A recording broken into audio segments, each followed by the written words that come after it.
And welcome back, everybody, to another week at Beyond the Trailer Park. There I am. Woo. Yes, you're there. Yay.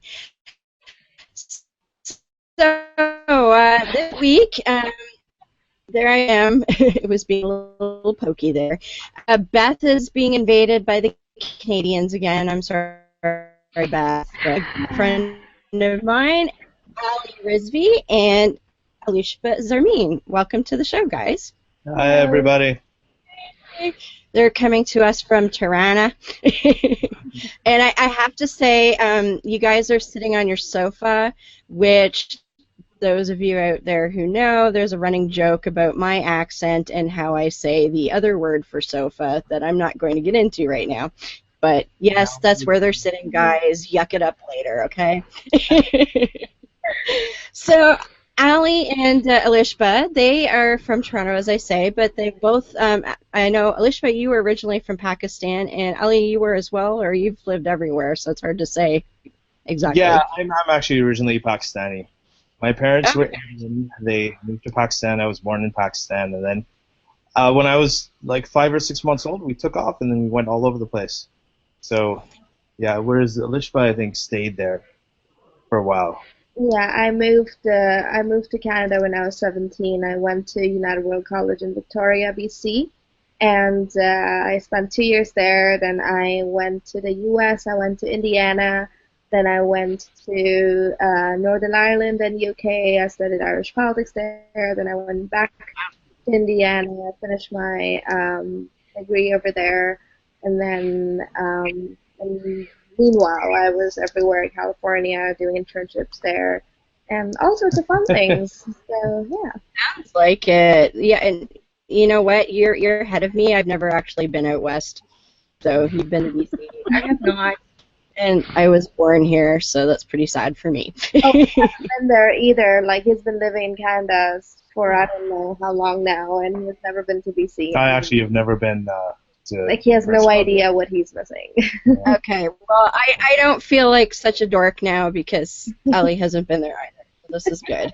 I've been east, though. I've been to PEI, and I've seen, like, the red dirt over in PEI. That's kind of trippy, but awesome. So, yeah, you guys have been all over the place and done lots of things, and now you guys are pretty outspoken atheist and ex-Muslim activists in Canada. So it's really, I got to see both of you at the non-conference back in November. You both spoke and entertained us quite well, so that's very cool. So, Ali, I know you've actually spent a number of years in Saudi Arabia, which I imagine was quite an experience. What was that like? It was, for me, growing up there, it felt normal because that's all I knew was growing up there. So, yeah, at the time, I mean,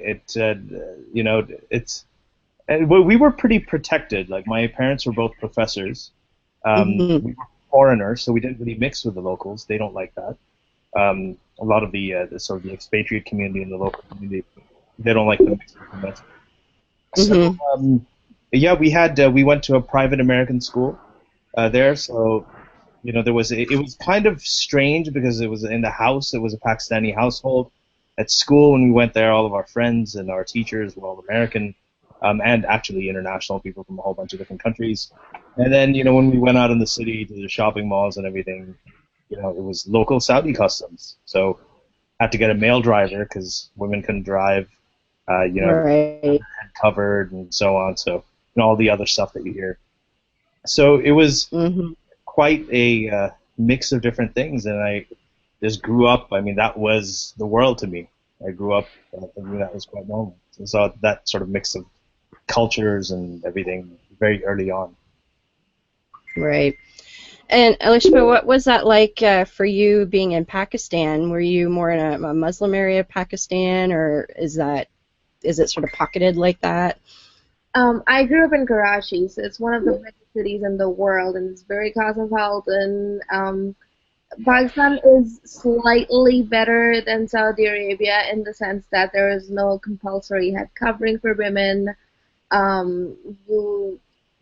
Legally, you are allowed to wear whatever you want, but pretty much, if you wear even something that's slightly form-fitting and you're by yourself, you are going to be harassed, sexually harassed, if you're by yourself anyway. That's the reality of the country, but legally there is no restriction like that. Women can drive, they can go for elections. Pakistan was the first Muslim country to have a female prime minister, and things like that. So legally, there's not as much of a thing. The only big hurdle legally for women in Pakistan is that if you are a rape victim, then you have to provide for eyewitnesses in accordance with that. Wow. In accordance with the Sharia law, and DNA evidence is not entirely admissible without those factors. And what? Yeah, so it's pretty challenging that way. And the same thing goes for premarital sex and homosexuality punishable by death. So you have those laws there. So that's those legal hurdles are there. But overall, it's less legally strict than Saudi Arabia. It's not pursued as much, these charges, and if they are, they do come out of a lot of animosity, personal business and whatnot. Yeah. So there's a whole thing about that. But there are blasphemy laws and things like that. But growing up over there, I did not grow up in a particularly orthodox religious environment or community. The sect of Islam I was raised in is the most reformist and probably the only reformist sect that currently exists. I can't speak too much about the theological background because it will put a lot of people in danger, and I would hate to do that. So in public conversations, I try not to speak too much about the theological beliefs of the sect. But having said that, there was no restriction on me. I was encouraged to go to school, say whatever I wanted. In fact, a lot of confidence and a lot of achievements that I have came out of my religious community and the dedication of volunteer teachers and their summer camps and their programs, which were very secular in nature. The religion part only came in during specific prayers and whatnot, but overall it wasn't necessarily, like God's gonna send you to hell. Right. The concept of hell wasn't hellfire. The concept of heaven wasn't 72 virgins. It was more like new age spiritual kind of thing. So it was never really my belief at any point in my life to take those things seriously. The literal aspect, especially when it comes to Quran and all of those things. So I didn't get to actually read the Quran in entirety until I came over here, and that's when I was like, okay, I can't believe in that crap. So the basic premise, no matter how progressive my sect was, the basic premise was illogical that this book and particular individuals have authority over your life and they are the absolute truth. So the basic premise did not reconcile with objective logic, so I was just like, okay, I can't believe in that, so I'm just going to leave that part out and still go to my religious community whenever I can, because I still have friends and all of those things, and enjoy the music and enjoy the food. Yes, it was a Muslim sect, but it was completely, there was no segregation concept between women and men. So it was pretty different than Ali's background. Well, what strikes me is that sounds an awful lot like your average Christian over here, that, they grow up with it, and that's, I do that because everybody else does, and then, whoa, I read the Bible? What's that shit? Yeah. Yeah. So, yeah, it's very similar sounding. It's just, as you say, it was just a Muslim sect, and it's a difference. But yeah. Well, very interesting. One thing to point out is it has gotten worse. Like even when I was growing up there, And I spent some time when I went to university. I was in Pakistan, and that was in the 90s.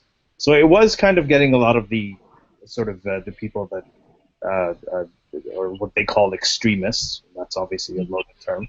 That extremism was kind of increasing at that time.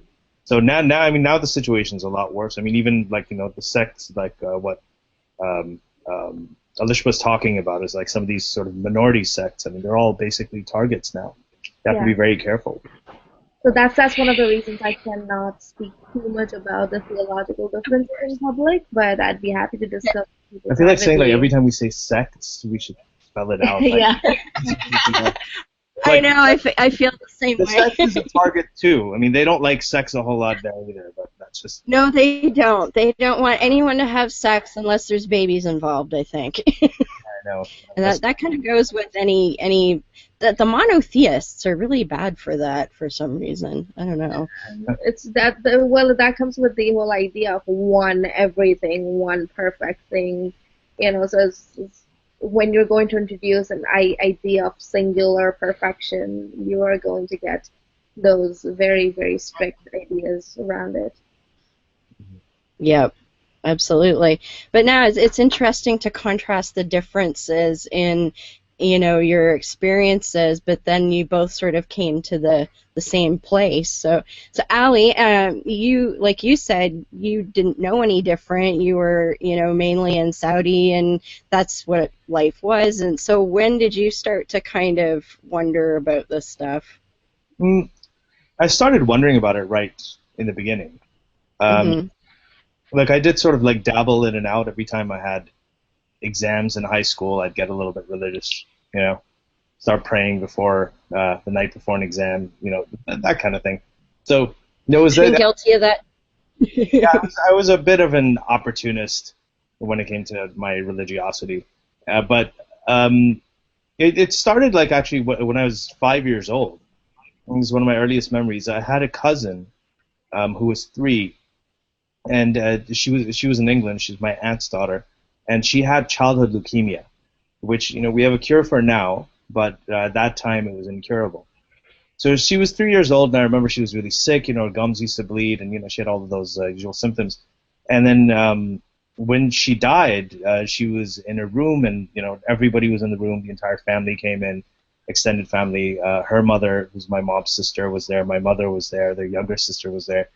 And I think I was talking to either my dad or my uncle. I can't remember clearly, but they were all praying. And a cancer death is horrific when you watch it. When it's a 3-year-old child, it's even worse. And she was 3. She was like our playmate.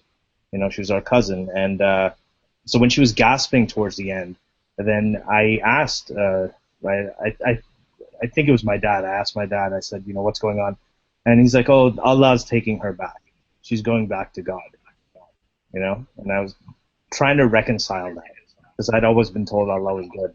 And then I saw my mother and her sisters, and they were just sitting there. They had the Quran open. They were praying. They were reading it. They were crying and so on. And I asked my dad, I was like, so what are they doing? And he's like, well, they're praying. They're essentially asking God not to take her back. And it seemed like a tug of war. Like this 3-year-old child in the middle, dying of cancer in her terminal moments, and God's on one side pulling her, and then on the other side her mother and her sisters are begging for God not to take her back. So as a 5-year-old kid, you have a sense of clarity that's sort of uncorrupted, untainted by a lot of the indoctrination that comes later. So that was the first time I'd say that there was an element of skepticism. I didn't know what skepticism at the time, but that's when it came in, because I was like, this guy, what he's doing to this kid, despite the fact that his mother and everybody wants her to stay, it's like, this guy seems like a sadist. He seems like a complete asshole. And so that sort of sowed the seeds of doubt. And then as I grew, I kind of noticed things like that whenever I'd see things on TV, like I remember seeing that there was a plane crash and everyone in the plane crash died, except there was a copy of the Quran that was miraculously saved and unburned. Oh, yes. I've heard of that.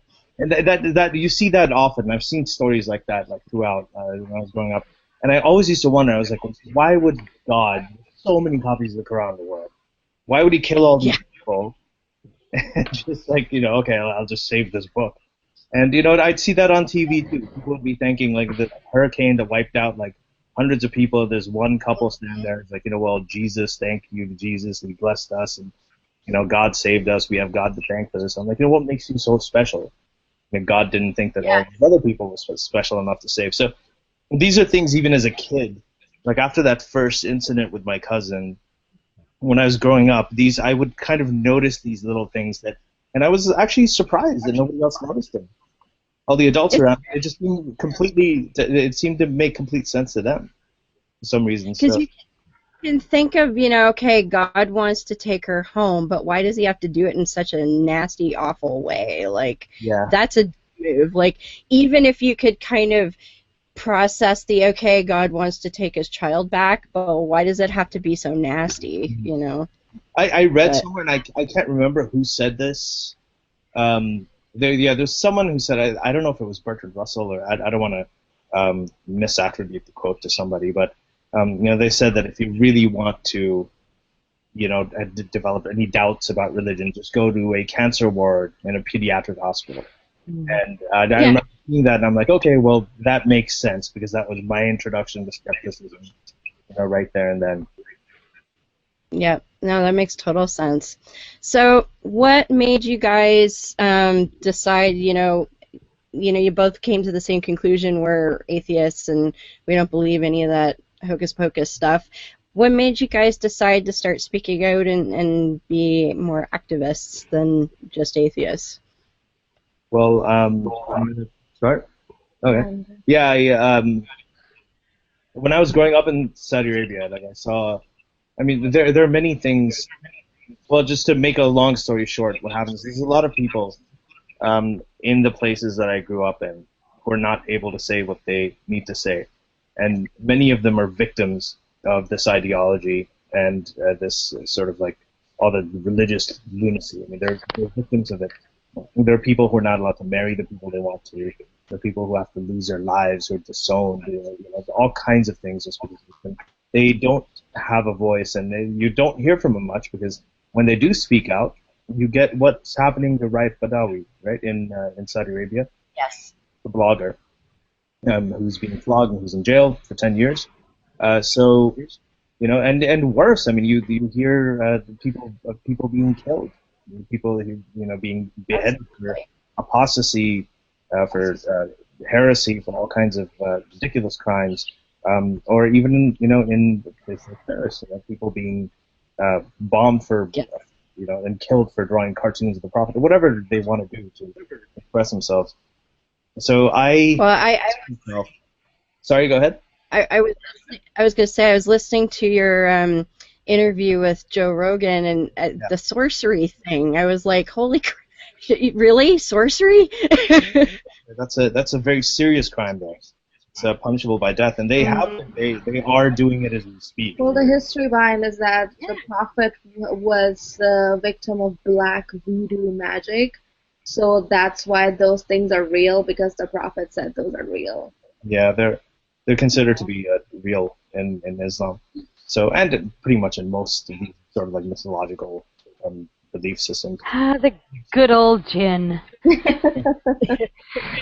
Jinn? Yeah. Yeah. So I made myself a promise when I was younger that, once I get into a position where I can speak, I will speak. And that's what I'm doing now, I think the atmosphere is different. More people are speaking up. I was kind of very quiet about this for the longest time. I used to talk about it to family and everything, just piss off the odd uncle from time to time. And, so it was all sort of, at home. But then, I kind of, when this really started picking up, and especially with the advent of the internet and social media and everything like that, I think it became more outspoken because I thought it was necessary. And I think that there were a lot of voices that were coming together and talking about it. For me, it wasn't. activism is not something new, and for me, it's not limited to religion. It's more like religion became a part of it. Well, I have been an activist of some sort or another pretty much since I was, I don't know, like fourth grade, fifth grade, something like that, because I was very aware of women's rights around me because I lived in Pakistan, and the kind of domestic violence is a very, very big issue over there. So that was something that I was very, very vocal about, and I was always volunteering. So civil society and those contributions were very important to me, especially because I'd personally seen how much effect they can have on societies and especially communities.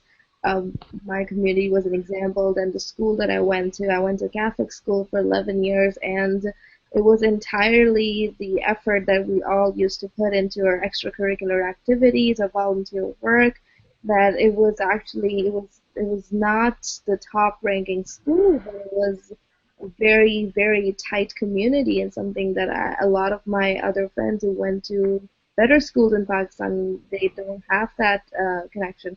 So that wasn't like something new, but my first introduction to atheism was when I was 14, and my dad asked me to read Communist Manifesto. So that's like this. So here's one thing about Pakistan. It's very interesting that a lot of old uncles, you know, like people my dad's age and stuff, the ones who grew up yeah, in the 60s and yeah, so 60s on, and the 60s and 70s, their introduction to secular politics was basically communism, the communist Russia, before they knew what was actually going on with the Red Army, like what they were all about, because information did not travel as fast. So they were Marxists. A lot of these people, a lot of these communities are to this day Marxist, and we find a lot of people who may say that they're religious and stuff, but they believe in Marxist politics, and mostly they're very poor people too. But they're very, very well versed in politics, and they're very intelligent people. So that was my dad's introduction to atheism, and he was 17 at the time. And I was in school, and I came home, and I was talking about how my teacher said that, oh, communists, we were talking about something in a social studies class, and then she told the class that communists don't believe in God. And then I told that to my dad, and dad's like, no, the correct word for that is atheist. It's not communist. Communist is politics. So from a very early age, I had this, you know, I knew the difference between identities and politics and beliefs, and all of those things were very clear to me. So that was my first introduction. But at that time, I was more into science, hard sciences. I wanted to be a genetic engineer, and I wanted to fix thalassemia. It's a very big problem because of cousin marriages in Pakistan. So I wanted to do all of those things. So I was very, very scientific person back then. But I was still a believer in God, but more like a mystic sense, Sufi Islamic sense, but not necessarily 5 times a day prayers and things like that. Those were never, I was never introduced to those things, and my practices were different. So that was never a part of my thing. But then after I came over here, I was exposed to things other than my home and my city where I grew up, and I saw the world, and it was pretty good, and I was learning a lot, and I was challenged by a very dear friend of mine. I was called stupid once because I was like, well, evidence. Well, beliefs don't require evidence. You can have belief, and that's okay. And he was just like, I don't know what to say after this. And I was like, you're stupid. And so I was like, well, I'm not stupid. So I was like, before questioning, I'm going to have to reevaluate and see where I was wrong. And then I was just like, okay, yeah, that was a pretty stupid statement. So I went back. You know how they say that the name calling is not a good approach to outreach? No. It worked on me.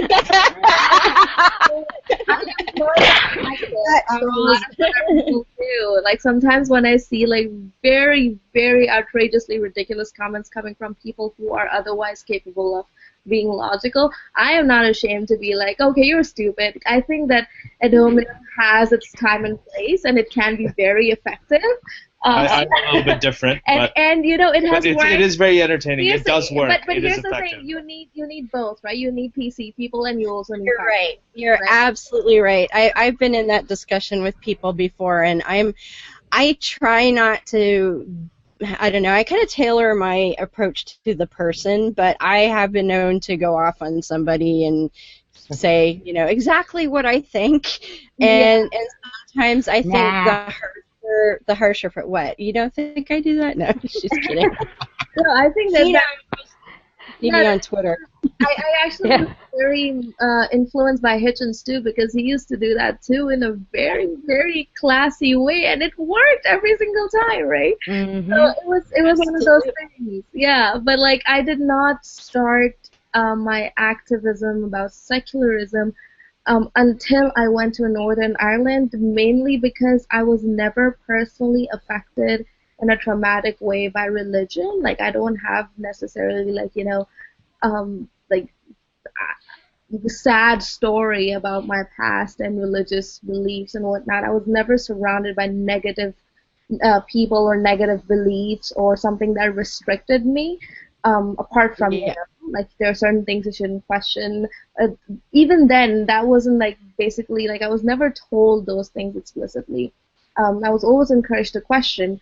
So those were the things like I couldn't empathize with the personally with the scary part of religion until I became vocal and I experienced a lot of blasphemy charges and whatnot. But then I went to Northern Ireland and I saw that physical walls between Catholic and Protestant homes. And then my host mom, she was Catholic and she married a Protestant, and she showed us how she used to get letters written in blood, about like death threats written in blood, right? So I was okay, if I'm being this, you know, socio-political activist and I'm not talking about religion, I'm actually not helping much, because that is a big part of the problem. So I have to address that too if I want to address the entire issue of human rights. A lot of people nowadays, they equate, you know, terrorism and bombing and whatnot. Oh, that's Muslim. For me, that was Irish people growing up.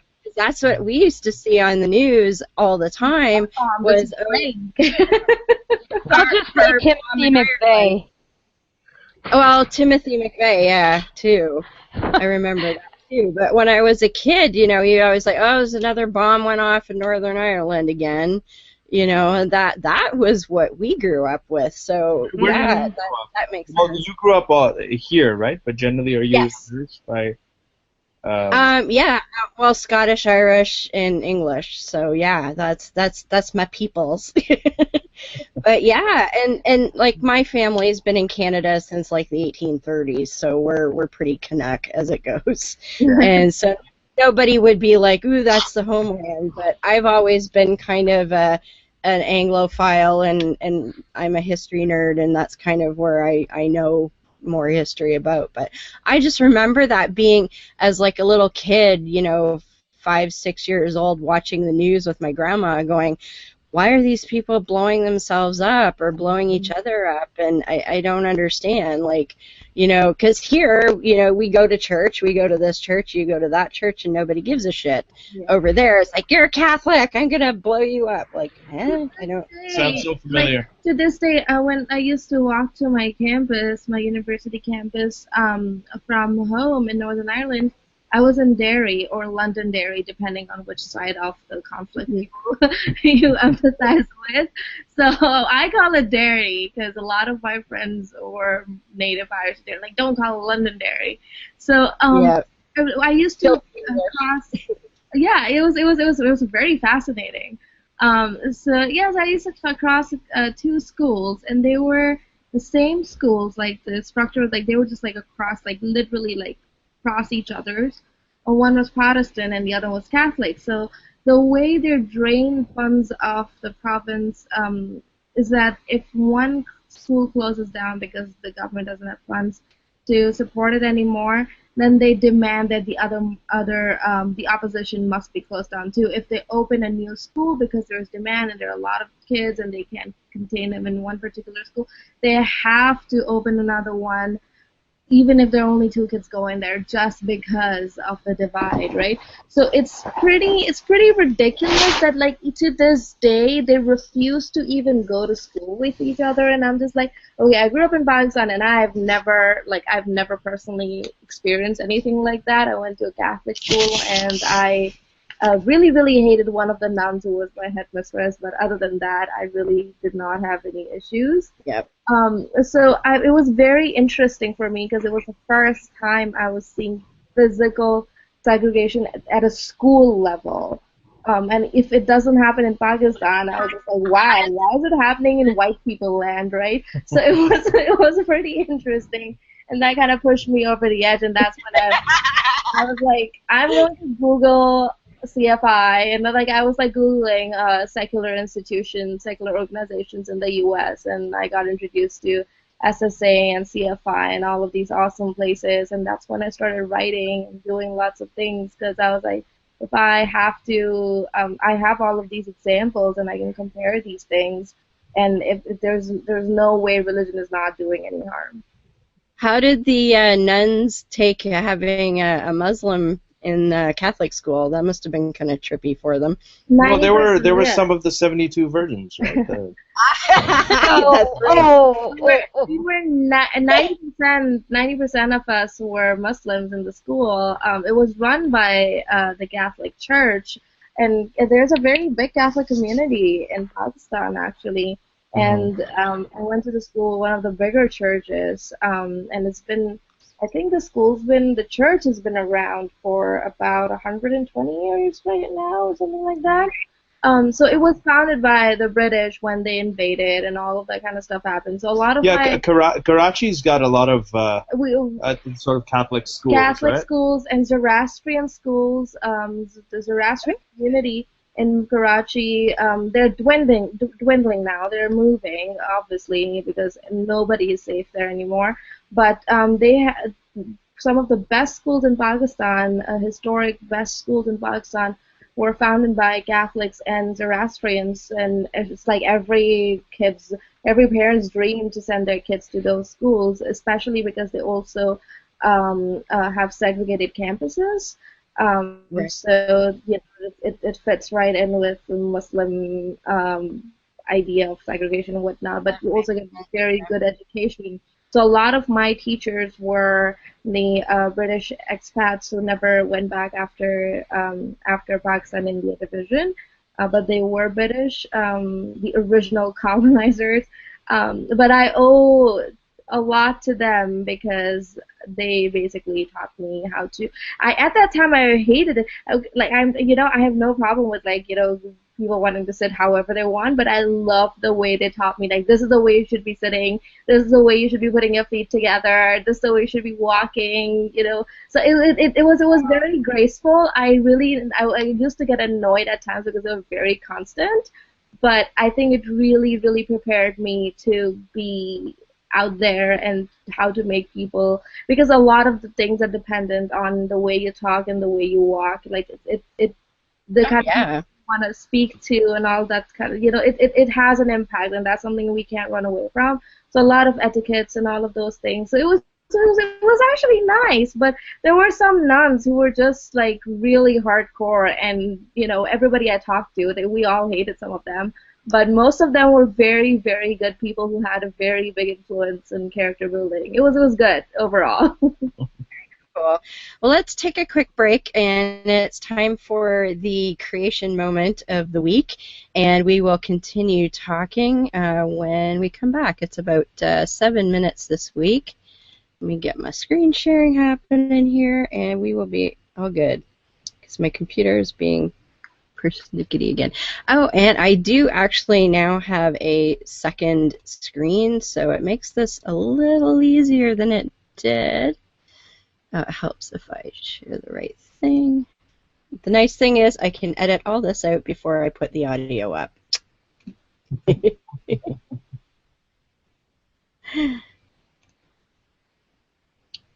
Come on. Yeah, so anybody who wants to donate me a new computer, that would be cool. Because What do you have? there we go. The weight shapes the human mouth.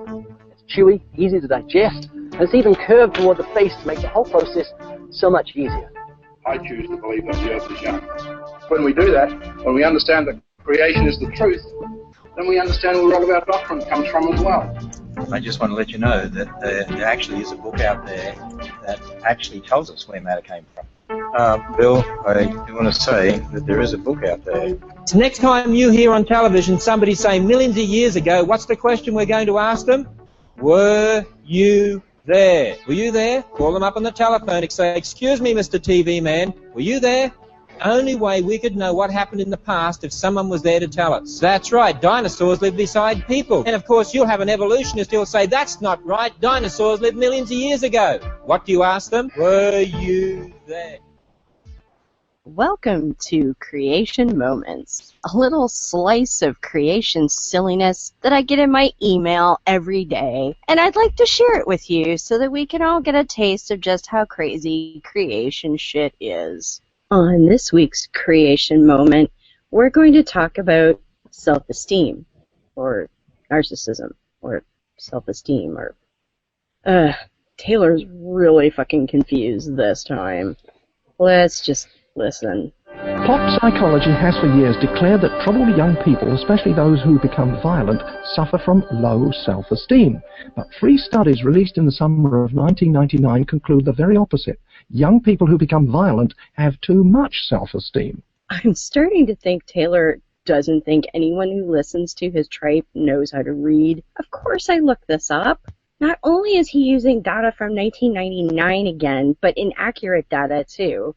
There are a number of studies from that time period, and the majority of them reinforce the connection between low self-esteem and violent behavior. Interestingly, I couldn't find any of the studies that Taylor is talking about. Only one old Toronto Star story that references the 3 studies, but even that story is no longer available. This means I can't even examine the methodology that was used. However, that might not even be necessary. Just listen. One paper was published by the American Psychological Association. Researchers studied 540 undergraduate students. After answering standard questions designed to measure self-esteem and narcissism, the students were put into different situations. They were given the opportunity to act aggressively against someone who had praised them, or insulted them, or did nothing to them. Researchers found that the most narcissistic students were the most likely to react violently and aggressive against anyone who had offended them. Did you hear that? Narcissism. That's a hell of a lot different than self-esteem. It's from accomplishments, value, and care for others. Narcissism often comes from fear, failure, or weakness, focus on the self, and an unhealthy drive to be seen as the best, as well as deep feelings of insecurity and inadequacy. In short, whether they realize it or not, the narcissist is overcompensating for very low feelings of self-worth, not an excess of it. So right away, Taylor is way off the mark here. The one abstract I could find regarding the outcome he mentions even goes one step further. It was measuring narcissistic personality disorder, which is a pathological extreme of narcissism, to the point of being a cataloged mental disorder. That's a far cry from what Taylor is trying to imply here. I am almost afraid to keep listening. Another study found narcissism is have been convicted of rape, murder, assault, armed robbery, and similar crimes. When their self-esteem was measured against the general population, it was found to be above average. The researchers involved in this study pointed out rehabilitation. This, they concluded, is definitely the wrong approach, since such people already have an inflated view of themselves. The Bible warns against narcissism, and many of the problems in our society today are undoubtedly the result of this condition. Again, he's confusing. So not the same thing. Remember also, narcissism is usually a symptom of severe insecurities and low self-esteem. Oh, and get this, they have a photo here of Jeffrey Dahmer, undoubtedly to try and imply that so-called high were a serial killer. Boy, did they choose the wrong example. Dahmer was one of the few serial killers to be extensively interviewed and studied before he was killed. And guess what? He had an extreme level of self-hatred and impurity. He began killing his victims as almost a side effect of trying to keep them with him, possess them, and in his mind, not be alone. He felt that everyone would leave him if he didn't do something to prevent it. That's the complete opposite of what Taylor is trying to say. You know, they really seem to fabricate shit about what makes people into criminals and sociopaths. First it was tattoos, now it's self-esteem. Why do they do this? Well, the church has an interest in making people feel guilty and shitty about themselves. They need you to think that you've got the proverbial illness so they can sell you the cure. So they trot out dumbass ideas like sin or that self-esteem and pride are evils to be avoided so that you will continue to think you're a piece of shit and need to be saved by Jesus. It's the kind of bullshit that really pisses me off. The prayer even hints at this ulterior motivation.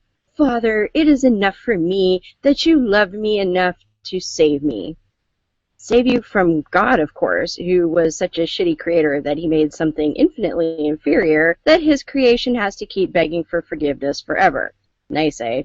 So in other words, Jesus decided to take pity on your sorry ass. So just kiss his and don't bother trying to love yourself first. Well, learn to value, love, and appreciate yourself first, and you will be able to do the same for others so much more effectively. And that is the truth. Enough bullshit fake psychology for this week. Join us again for another creation moment.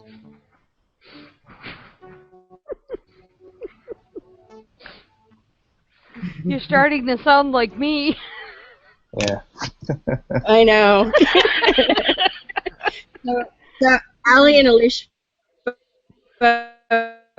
won't know about this, but this is a creationist mailing list that a friend of mine got me signed up for an email shit that they send. Like they have the recording, you can go listen to it on their website too. Don't come up with, they just like, oh, somebody said this happened. Mm-hmm. Yeah, I think. Go ahead. Yes, Oh no, I was yes. just saying you just got choppy for a second, but I think you're okay now. Okay. So yeah, we like to make fun of those guys every week because they're pretty ridiculous.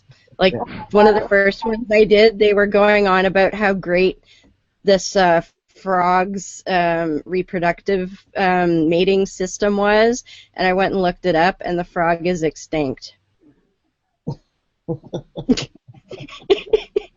No, It's like, good success rate. I should probably sign you up for one of the Islamic mailing lists. Oh my God. If you think that's bad, just wait till you see some of those things. They're that'd be good. Yeah, they're horrible. Yeah, you'd probably like that one, Dev.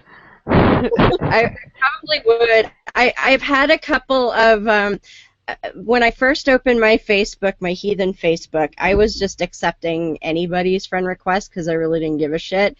And I inadvertently ended up with a bunch of Muslims on there because, well, look at my avatar. I mean, that doesn't get much more haram than that, but whatever. And so I occasionally, there's one in particular, I think he thinks that I can be converted or something, but every once in a while he'll tag me in this ridiculous picture. Like the first one was 7 steps to better pray to Allah or something, and I'm like, dude, what part of I'm like raging atheist do you not get? He's like, oh, I know, but that's why I tagged you. I'm like, eh?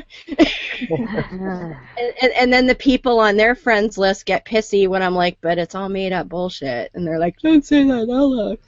You know what I don't understand is that all of these religious people, especially like the Islamic faith, the belief is that when there are only like a few hundred believers left, the Dajjal, the Antichrist, would come, and then Jesus is going to reappear because Muslims don't believe that he was crucified and he was lifted up by God. So what Christians believe is resurrection, Muslims believe is a reappearance. So, like, all of these awesome things are going to happen, and, like, you know, God's glory is going to become evident, then why would you want people to still believe? Like, wouldn't you want more people to be heretics so you can have your amazing, glorious miracle of, like, bringing back dead mythical feats? And you know, like, it's just very interesting that how that cognitive dissonance works. Well, and someone to take care of your pets. Do you know about that? Yes. That's one of my Rapture, favorites. there's a group. Yeah, the Rapture. Yeah. No. Just for people who don't know, Yeah, I know. there's a guy who decided to start a business where he said that because your animals are not going to be able to go to heaven with you Oh, Lord. during the rapture, give me some money and I will take care of your animals when the rapture happens. He actually got a lot of clients. So, He did. It was around when Harold Camping's, well, I can't say first because he actually predicted 3 other times prior to 2 years ago. oh yeah. His May prediction, and then he shifted it till October. Yeah, he made quite a bit of money because people fell for it. If Deepak I mean, you gotta give him credit. I thought it was a epic. bestseller author, I do not find this surprising. Oh, This has a traditional myth behind it instead of just like made up bullshit that connects quantum physics. soup. Like he's the king. The king of word salad. Like, I want to send the guy a case of Caesar dressing. Actually, if he was smart, he would start marketing Deepak Chopra's salad dressing. He should totally do that. Yeah, it's pretty interesting. It's really you know, like if you'll see a lot of peaceful Hindus, they're great. I mean, in the sense that, like, you know, they don't believe in killing or anything like that, but a lot of their Vedic ideas, what Deepak Chopra is doing, he's just injecting some scientific words into exactly the kind of ridiculous nonsense that exists in polytheistic beliefs of East India. Yeah. Have you seen there's a Deepak Chopra generator website? Oh yeah. Brilliant. I love that. It's very similar to postmodernist article generators. Yeah. Oh yeah. I read too where somebody asked him if he knew about it. He's like, oh yes, flattery is such a nice compliment, you know. I wish them well. I'm like, well, that's good at least. God, Oh man. Another one of our favorites is that whole Ben Affleck kerfluffle, and I know, Ali, I love listening to you talk about that. You have a really good take on that, and my favorite expression is the afflectation. I love that. Yeah, this has become like a term now. I think I said that just. I sometimes, you know, you just say things and they take hold and you never know, but yeah, that's what it was. Yep. An afflectation or an afflection, you know. Yes. Some people suffer from certain. But I think it's so important though, and I know you and Faisal get out there and talk about, you know, we can't let people intimidate you with this whole Islamophobia bullshit, because an idea is an idea, and an idea is not a person. Yeah. And I think that is just so important for people to try and understand. It gets out of hand. Yeah, and I can't say it enough. I find it, you know, it can be a little, you know, saying it over and over again, and it's just often that it's such a difficult concept to get through to a lot of people until they get it, and when they get it, it makes complete sense. But I mean, that's the thing. Criticizing ideas don't have rights. You know, they're not entitled to respect necessarily. The human beings do have rights, and they are entitled to respect. So to make that distinction is actually very important.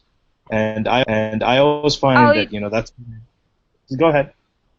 I was going to say, do you think some of the misconception or the misunderstanding is where I live, we call it Pennsyltucky.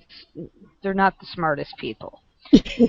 And one of the misconceptions, and I even don't even know how to even approach it, is that they're conflating being Islam, being Muslim, with it actually being people. They don't understand that it's a religion, or in some people will go so far, and I kind of lean towards this, that it's a mixing of political ideology with religion. Mm-hmm. And they're confusing it with, you know, someone who is Islam, they're believing that Islam is the people, or is the person. It's a lot of overcompensation, too, for, you know, the white man's guilt. A lot of that's going on over there.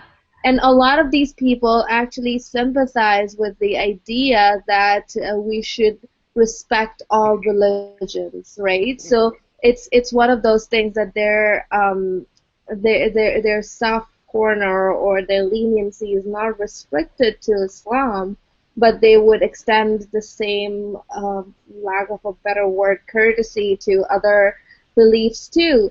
And the only way to counter that is that if you believe that we shouldn't disrespect other people's belief, then Nazism was also a belief, and a lot of slavery was also a belief, right? So to use those examples, like where belief was the main reason a lot of groups suffered human rights abuse, that is the most effective way that I've found.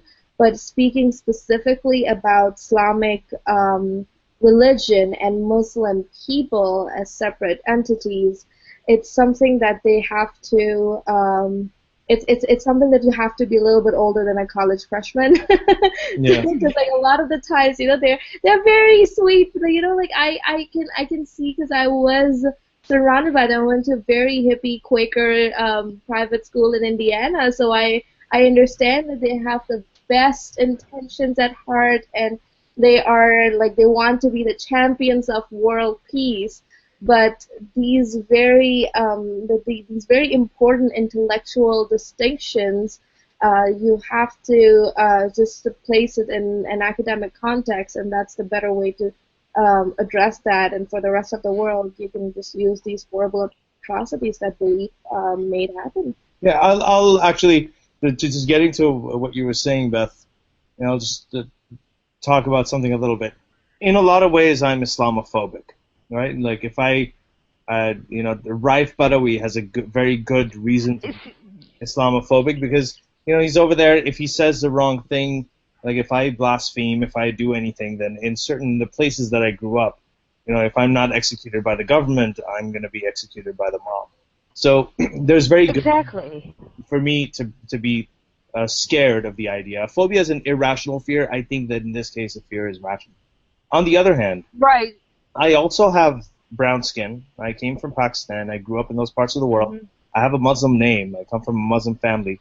So I have also, like, you know, one thing that I've also experienced is I've also experienced the anti-Muslim bigotry, because I fall within the same group of people. I mean, that's a society that I was raised in, right? So I know that that's also a very real thing, the anti-Muslim bigotry. So we're kind of caught. That to me is. You know, this is just like personal evidence. I mean, it should show very starkly there is a difference between criticism of Islam, right, and having a fear of the kind of behavior that certain beliefs could lead to, and versus, you know, actually being a victim of prejudice or a target of prejudice by people who hate certain people. So there is. That distinction is actually very important to make. And one more thing that I'd like to say here is, I think that and I've said this many times, I think it's an insult and an injustice to genuine victims of anti-Muslim prejudice when people exploit their experiences and their pain in order, like, for the political motive of stifling any criticism of Islam. Exactly. When you and see, and I'll be honest, I mean, I'm struggling with this because my social network is online. So when I like even attempt to talk about this, it's just I swear to God, I am like talking to a fucking brick wall. And it kind of brings in the situation with Raif, is that I don't know how to explain to them in a I don't even know what the word I'm looking for. Why, I mean, besides the human rights issues, just by themselves, the fact that you don't hurt other people, is how to explain that what he's going through is wrong. And that's where, like, that's my... I can't wrap my head around it. I struggle with it. It's like someone asked me point blank, well, why is what he's going through, why is that wrong? I mean, disregarding the human rights issue, and it's like, I can't explain it. That is a tough thing to wrap your head around, but I gotta say, like, you know, when I was growing up, and it's so hard for people here to understand. But when you're raised with these values, I mean, I remember, I know when the Salman Rushdie incident happened. You know, I was almost in, I think I was in high school then, and there were a lot of people saying, you know, that this guy, you know, what he's done is terrible, and he should be executed, or you know, he should be punished, or whatever. My mom said that too. Yeah, like, and you know, she is a very reasonable woman, and she loves me even though I'm an atheist and stuff. And she has no issues with me now, but back then, although she had no idea what he had written about, because there was most people didn't. Yeah, it's just like the Quran, right? Nobody knows what it's like. Oh, it's all good. It's all like it's God's words. But I think one of the ways to explain this is, and I remember, you know, being raised that way. You know, I didn't completely agree with it. I thought it was a little ridiculous, but I did understand where they were coming from, and here's why. So what happens is that Islam, for a lot of these people, and you'll see this when you see with. Well, let's start with this. Like, you know, ex-Muslims. The experience of ex-Muslims a lot of times is that when they leave their religion, they don't just find themselves with a different ideology. It's not like they just change their mind about their beliefs. They often lose, they're ostracized from their culture. They're sometimes suicide. They're disowned by their families. They have to give up their community. They can't visit the same countries they grew up in, or they lose their heads. You know, literally. So the thing that kind of goes to show, and a lot of them go through a lot of depression. They feel alienated, they feel isolated. They feel a sense of fragmented identity, and that's the thing. You know, in the Muslim world, a lot of times Islam becomes a part of these people's identity. It becomes a part of their family identity, group identity, and their individual identity. So they find that fragmented. You know, when they lose the religious aspect. That's something we've seen with ex-Muslims. Now, try to think of it from, you know, this integration of identity and belief. When people have that, often when you criticize their beliefs, they see it as an attack on their identity. Them. So, yeah. And they're wrong. They're wrong about that, you know, but it is understandable. Like, I do understand why they feel that way. And we can all understand how they feel that way by seeing the experiences of ex-Muslims and, you know, what or people, you know, coming out of any religion. Like, you know, religion is just very tied into people's identity. So it's very important for us to drive home the fact, even to them, that your identity is not the beliefs of your parents. You know, you have an identity that's independent. I mean, it's not something... It's something you create. It's not necessarily something... But even that very idea is offensive, that your identity is not connected to your parents. That's something that does not go with the cultural beliefs that your existence has to be tied in with your family, your religion, and your country. Well, if I'm going in order, your religion, family, and country, that's the order it goes in. So, you know, these are the things you should be able to give your life for. You should be, you know, if it comes down to sacrificing everything that makes you happy, because those three factors want something from you, you should go ahead and do that. Very common example in all Abrahamic religions, the sacrifice of Abraham. Like, you know, everybody's like, oh, like, he was ready to kill his son, like, what a noble thing. Like, how does that make you any different than ISIS, right? they are doing the same thing. So you commemorating that particular event, glorifying that event, is the same as glorifying anything and everything that I think that's jihadis are doing. So I mean, right? So those things are also there. So like, so I don't like I disagree with you here. I don't think that's like a very good approach to tell them that, you know, your identity is different and all of that kind of stuff. But to I'm not, to use just labels and to explain and to define what each term means, and that's another problem with the world in general that I've noticed. Yeah, but I'm not saying that we should use that approach and tell them. I'm just saying that. Yeah, I understand. I'm saying a way to understand why they get, you know, because Beth was, Beth, you were saying that, you know, it's really hard for them to understand. I'm just trying to, like, based on my experience growing up there, I'm trying to explain where a lot of that comes from when they don't understand, when they take it personally. And I have found, when I've had these conversations with people, with Muslims, I found that they're actually quite open to understanding, you know, like what I just said, that, you know, there's a difference between criticizing ideas and people, and I understand why you bring the two together. I know why your identity is tied up with your religious beliefs, and I understand all of that. But it's a flawed way to look at the world. Yeah. Like with Christians, I think they've come to an evolution where you can kind of start to tease that apart, because they often will come up with the old, you can hate the sin but love the sinner. So I like to twist that back on them, and like, well, okay, well, I can hate the religion and like you, right? But in some cases, I'm not sure that the average Muslim is to that point yet. I think the religion hasn't quite evolved there. Another thing they also say is that, well, you like me is because my religion taught me to be this person that I am, which you like, right? So that conjecture is like, it's interesting, because then by that definition, you should also be attributing all the atrocities that terrorist groups commit to Islam or to religion in general. If you're attributing your good behavior to religion, those people are inspired, their bad behavior is inspired by religion as well. So why wouldn't so that's the thing. So like this is the fun part, and this is like something that homo people love, like CJ Whirlwind and Reza Aslan and all of these people love. This is why, like, it drives me nuts when people like that, like, I don't care like what a half-educated, you know, person living in a Pakistani village thinks Islamic belief is about killing homosexuals and all that stuff. But like what these people are trying to cover up, they're like, oh no, those are the people, those people are wrong, their idea is right. So I'm just like, okay, so you're like defending an idea at the expense of people who you can inspire, who you can talk to, who you can inspire a change in their attitudes and whatnot. So that's the thing that really gets to me, that, you know, it's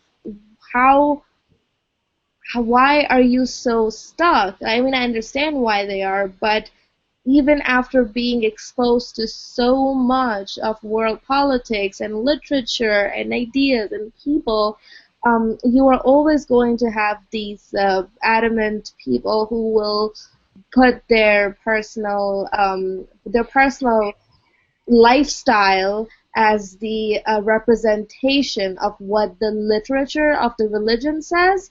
So this is one thing that I always tell them. I'm like, the way you're living your life is not what's written in the book. Like Ali was giving this example earlier on, that just because most Jews eat pork does not mean that pork is an okay thing in the Old Testament. It's not. It doesn't, like, just because Jews are eating pork doesn't mean that it's allowed or it's no longer a sin. It just means that you don't give a shit, and you know that you can actually go to Penn Jillette's bacon and donut party at 10. Like, great, you can do that, right? So that's the best part about these things. But that doesn't mean that the religion is that merciful, happy, and amazing thing. And that's the point you have to drive home. And when I've had those guys on my Facebook, you know, I get all the Muslim guys on there, and one thing I keep getting told over and over again is, well, you know, the Quran says that we should give to the poor, and the Quran says that we should do all these nice things, and I'm like, you need a book to tell you that? What does that say about you? Yeah, that's true. There's always this sort of this answer to that, like, you know, every time you point out that there's a house that's burning down, right? Part of it's that's on fire, part of it's not on fire. I'm like, okay, guys, this part of the house is on fire. All right, let's focus on it. They're like, no. Let's focus on the part of the house that's not on fire. I don't find that very useful. I don't think it completely. I don't think it erases the fact that the house is burning. So there is this tendency that whenever you point out things, be like, well, what about all the good stuff? And I'm thinking like that would be okay if you were talking about a book by Thomas Jefferson. Or somebody who did not claim infallibility, but if you're making a case for divine authorship, then it has to be perfect on all accounts. If it's not, then that's the issue. And if it's not perfect, and if you're still thinking that those outdated ideas are perfect, then that's how you get ISIS. Yeah, and you were talking about Facebook. I did something just for the fun of it once because I was like in a trolling mood. It was a while ago. So I found these really nice quotes from Mein Kampf, like, you know, inspiring quotes. You know, like leadership. About leadership, they the were integrity of a actually person. Quite good. Yeah, they were quite good. And I told somebody, and I posted it, and I said that these are from Ali, the first Imam of the Shias, and the fourth Caliph of the Sunnis. Like, I was like, this is from Ali's book, and he had a book called Nahjul Balagha. So I was like, this is from Hazrat Ali's book. And these are amazing quotes. I got so many likes from all of these, like, sort of Shia people. And I met it up. Sorry, guys, I had this wrong. It was actually from Hitler's Mein Kampf, but don't worry. You know, there's good things in every book, and maybe the rest of it. Exactly, and that's the thing. You know, just because somebody is an asshole doesn't mean that they can't have a good idea once in a while too. You know. Or just because they have an idea once in a while doesn't mean they're not an asshole. Yeah, they deserve a Nobel, right? That's well, yeah, and I've gotten into that discussion with Christians and Muslims before, where they're like, you know, I'm saying, okay, you're telling me this, I've heard this, you know, it's all about the same verse, and nobody can agree. Well, how is a perfect deity not, like, how do they fuck this up? And they're, what do you mean? Well, it's not clear. You know, couldn't this perfect deity make something that everyone could understand all the time? Well, no, because of free will. And I'm like, what? I've gotten a B on more clearly written papers than what God came up with, right? So God's dissertation is something that is going to be rejected by any respectable academic institution. If somebody were to write it now, right? So it's one of those things I'm like, okay, so a lot of books go through a more rigorous and thorough questioning and all of those things before they become a universally accepted textbook. And this thing that was written so many years ago by a single person, in the case of Islam, apparently he couldn't read and write, and it was actually passed down by oral tradition. So you cannot even be sure that all of it was by one person over a particular period of time. You cannot even be sure about his authorship, and you're willing to claim that it's divinely inspired, perfect thing for the rest of humanity. It's a really old game of telephone. Yeah, like a progressive, transgenerational game. And then here's the thing. Some reformist sects would tell you that, that Quran, that was just good for that time, but now it's the divine inspiration that is the certain imams or certain clerics who speak on behalf of God and prophet who have the authority to translate these things. So I'm like, okay, so you're telling me that I can have a degree, have a full scholarships, read books that are a lot more difficult than anything an illiterate shepherd could ever come up with, is a poetic thing. So I can read all of those other books, but I do not have the intelligence to read one shorter book compared to everything else that I've read and understand it, and that I need someone who believes that he has to wear his pants like a few inches above his ankles and have like a beard longer, the beard touching his pubes, to tell me what this book means. Like, are you kidding me? That's like, and when I get, when it says kill the non-believers, and you need like 3 books to tell you why it doesn't really mean that, like, come on. And even if you give the context argument, in which context is it okay to kill people just because they do not believe in what you're preaching? Like, there's no context. They're like, oh, it was the custom at the time. Well, then at the time, it was slavery. Yeah, God was wrong. And that means that your entire premise is bullshit. I think Dan Savage said it best. Like, he said that when they were talking about homosexuality in the Bible, he's like, well, the Bible's not really a good way to go, because the Bible got slavery wrong. So if there's a book that gets slavery wrong, I'm not going to get my guidance about homosexuality and gay rights from that book. Period. And the only thing about slavery that is in Islam is that you should treat your slaves with kindness. Yeah. So it doesn't outlaw slavery at all. It just except for the part about taking them as slaves. Yeah. You can take non-believers who you conquer as slaves, and the women as sex slaves, concubines. You can. The Bible says the exact same thing. I was just gonna say, and that's the funny thing. If you look at both the Bible and the Quran and the apologetics for both, it's the same thing. Okay. I mean, based on what you're saying, to me, like a simple way of putting it is they're using the context. Well, with Christian apologetics, they do it that, oh, you don't have the Holy Spirit, you don't understand what it's written. I get that quite a bit, because I do a lot of counter apologetics, and it's like, I mean, that's what I went to college for. Right. For Bible and theology, and it's like, well, you don't have the Holy Spirit. Well, when I studied this, I did. Yeah. Why do you think I left the religion in the first place? You haven't studied it enough, Beth. Unless you agree with us. And you if you don't know what it means. Okay, this is going to sound like a really stupid question, but considering it's from me and I know very little about Islam, is there more than one version of the Quran like there is of the Bible? There was. Not currently. Then that leads to my next question. Is it true that at some point, and I don't remember when, I'm pulling this out of my ass, so excuse me, that there were like different versions and they burned all those and then they came up with the one version? There are a lot of stories about that. There is no historic verification of any of those things, especially because one of the only people who had access to Quran were the Prophet's immediate companions, so they knew the entire text as the thing goes. So they were the people who compiled the book, who compiled, revised. So it took them. So it was not until at least 50 years. 50 years after, 50 years after the death of the Prophet, the book was actually compiled in writing for the first time. There is a friend of mine. He does.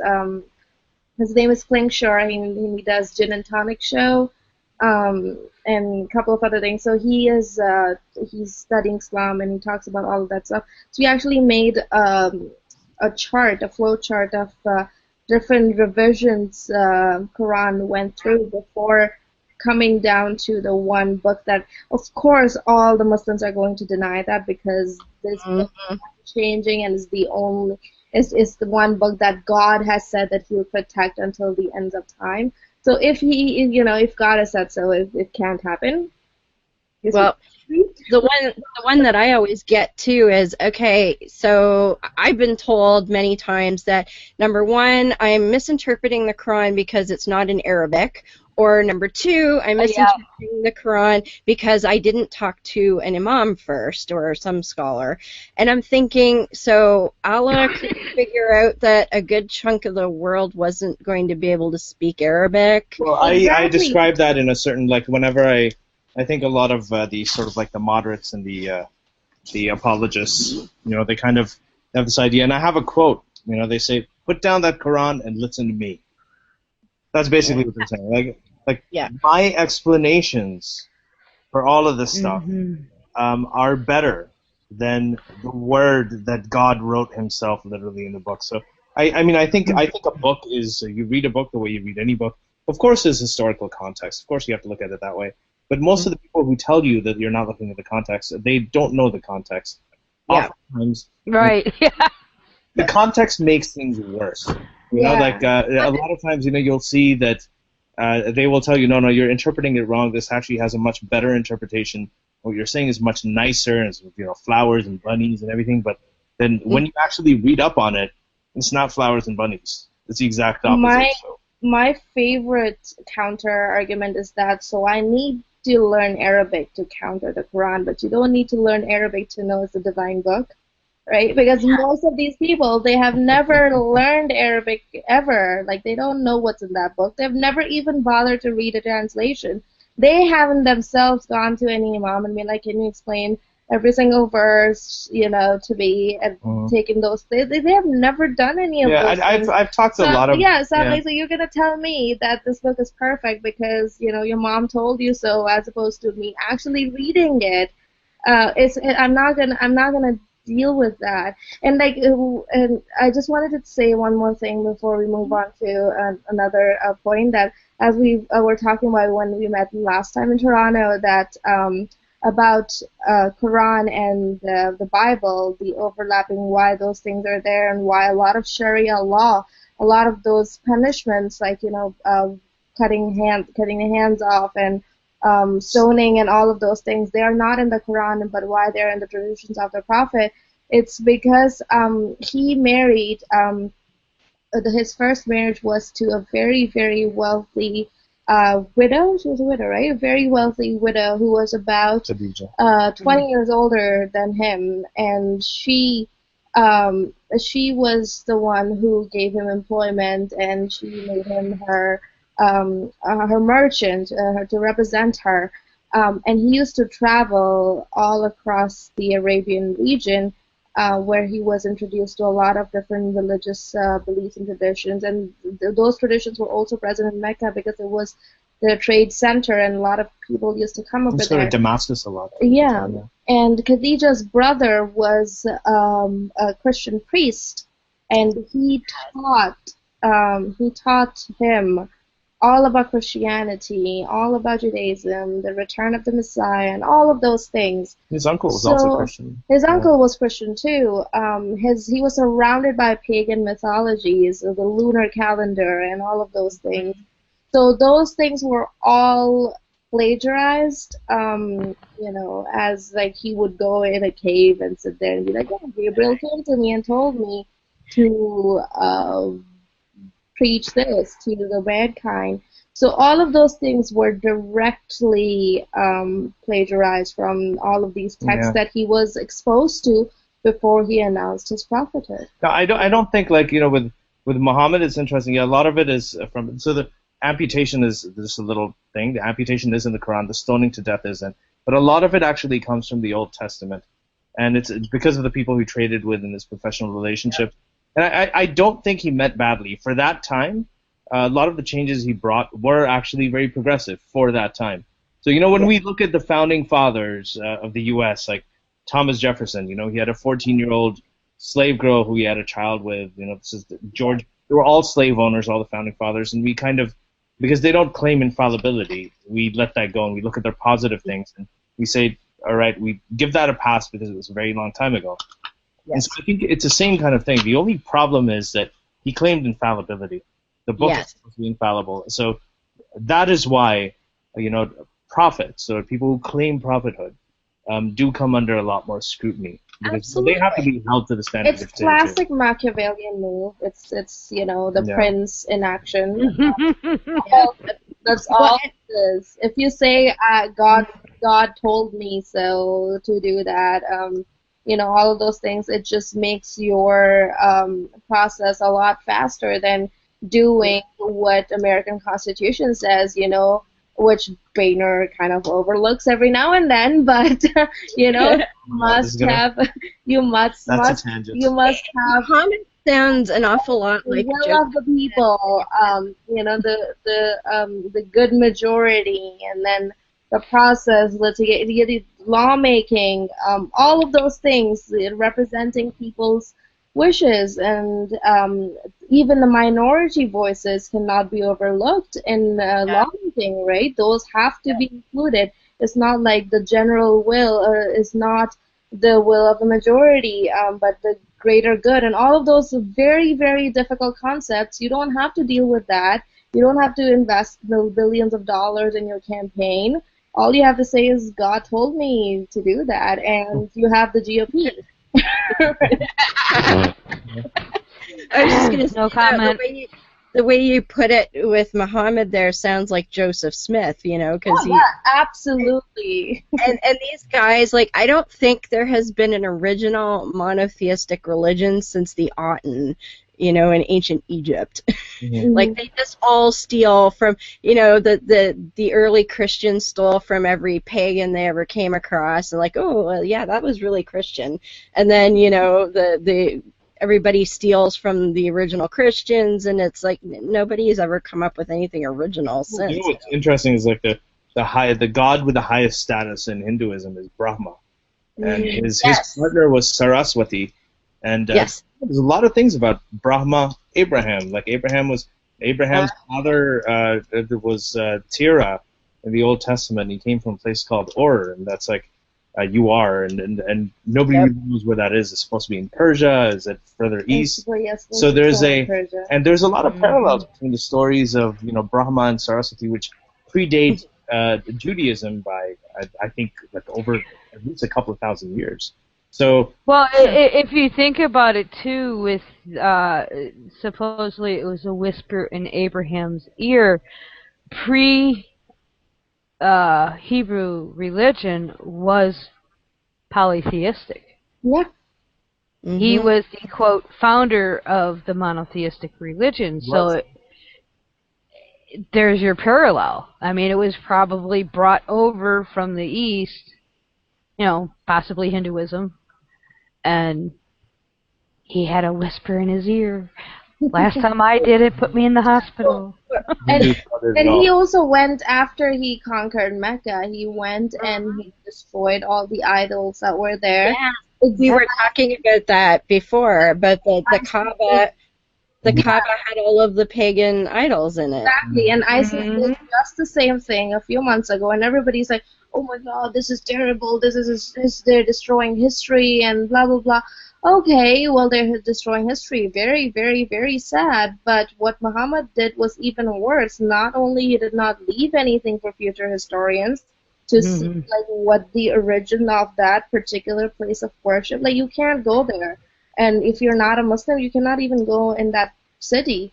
So, like, today, they not only destroyed all the archaeological evidence of there being anything other than Islam in that region, he also destroyed diversity. I'm not saying that pre-Islamic Arabia was like the epitome of pluralism and human rights and whatnot, but at least it had slightly more tolerance than Islam could ever afford.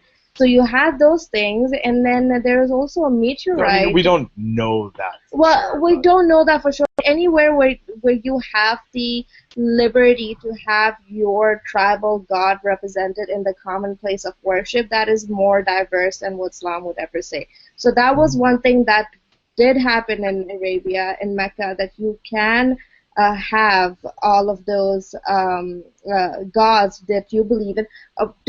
Of course, the size of the god at the particular location in the common place of worship would vary according to the political power, but the fact that you could have more than one god and not the same god as the other tribe speaks a lot about the idea of acceptance. At least there was a way to do that. Now, for speaking of Mecca, one more thing is that they have this the stone, the story says that it fell from the sky and it's from paradise, and if you touch it, yeah, if you touch it, all of your sins are washed away. A lot of people think that it's actually a meteorite because it actually looks like one too. It's black and it's very, very hard, and that. But they are never going to. Hajr al-Aswad means the black stone. Yeah. And they are never going to allow any scientific studies done on that rock so we can actually know for sure that it's a meteorite. But given the way it looks and the story that goes with it, it couldn't be anything else but that. Or something like that, and to say so it for about 1,500 years, people are touching a meteorite, be like, oh, all my sins are gonna go away. Like they've got the Blarney Stone too, so it's similar.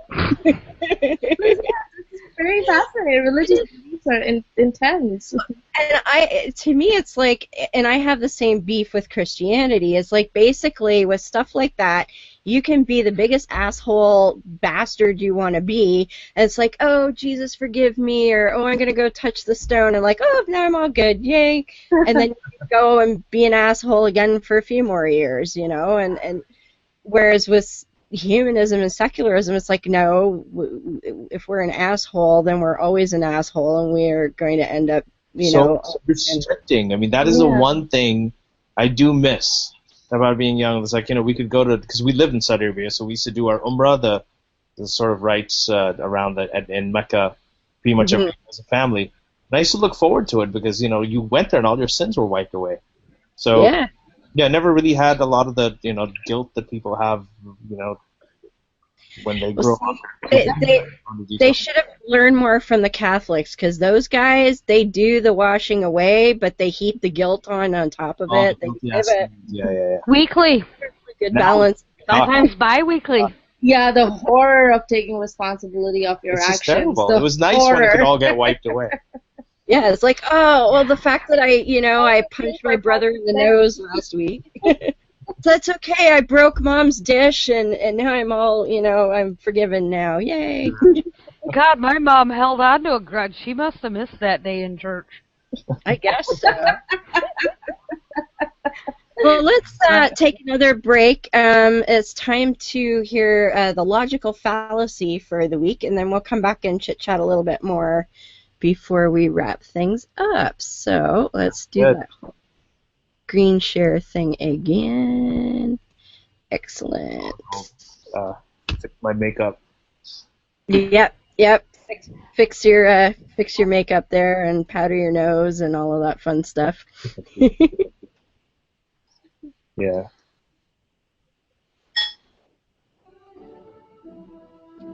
And now it's time for logical fallacies for dummies.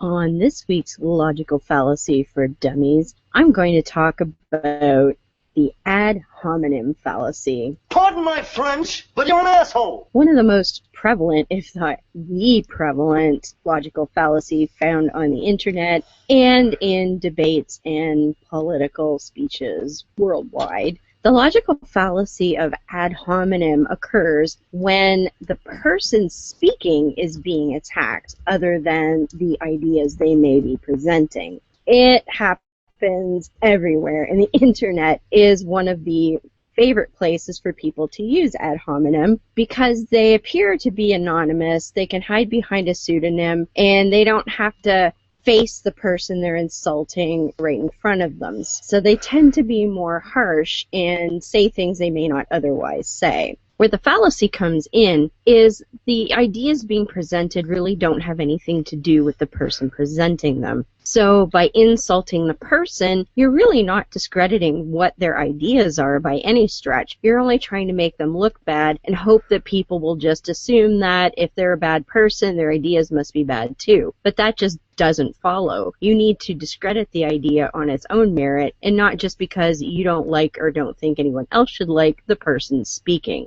The clips that I have will illustrate this. The insults being levied are nothing to do with the ideas being presented. It's purely there to try and make the person presenting the ideas look bad. Take a listen. college co-ed Susan Fluke, who goes before a congressional committee and essentially says that she must be paid to have sex. What does that make her? It makes her a slut, right? Makes her a prostitute. She wants to be paid to have sex. She's having so much sex she can't afford the contraception. She wants you and me and the taxpayers to pay her to have sex. What does that make us? We're the pimps. Boiling point today in question period.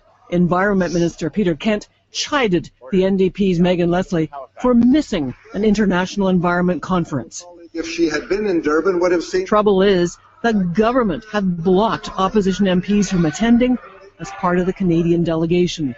It was too much for one Liberal MP.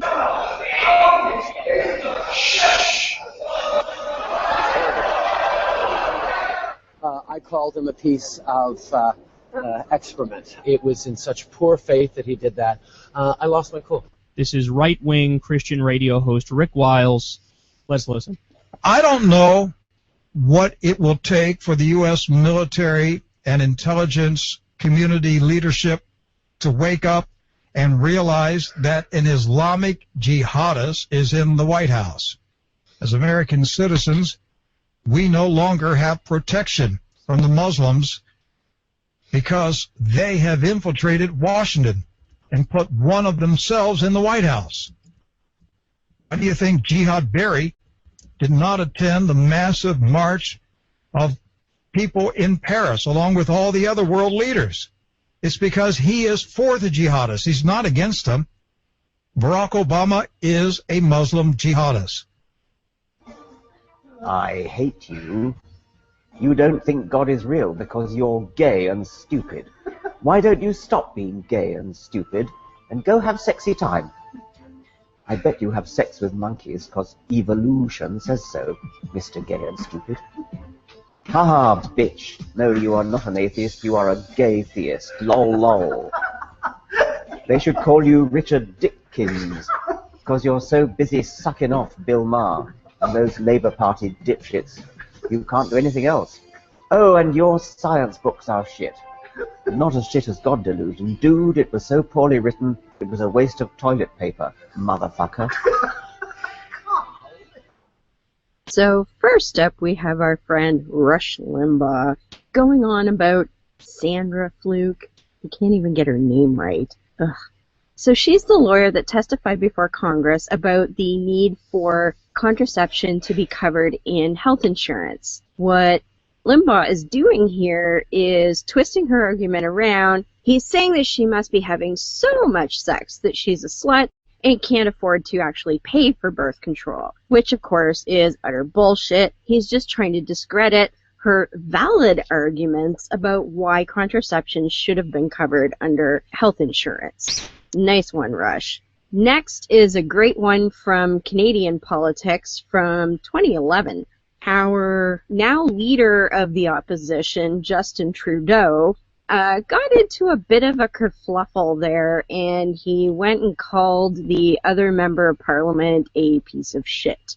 He didn't come out and say, hey, that other member couldn't go because the government forbade her to go, and you should know that. No, he just lost his cool and screamed that he was a piece of shit across the House of Commons.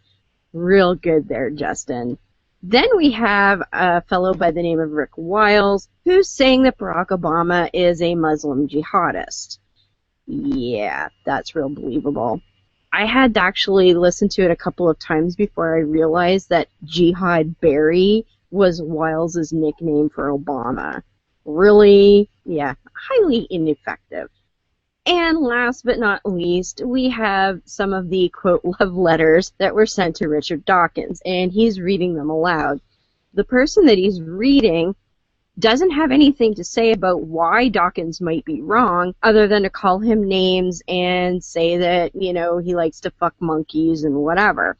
Even if Dawkins did actually fuck monkeys, that wouldn't make his information about evolution wrong. It wouldn't make his science wrong.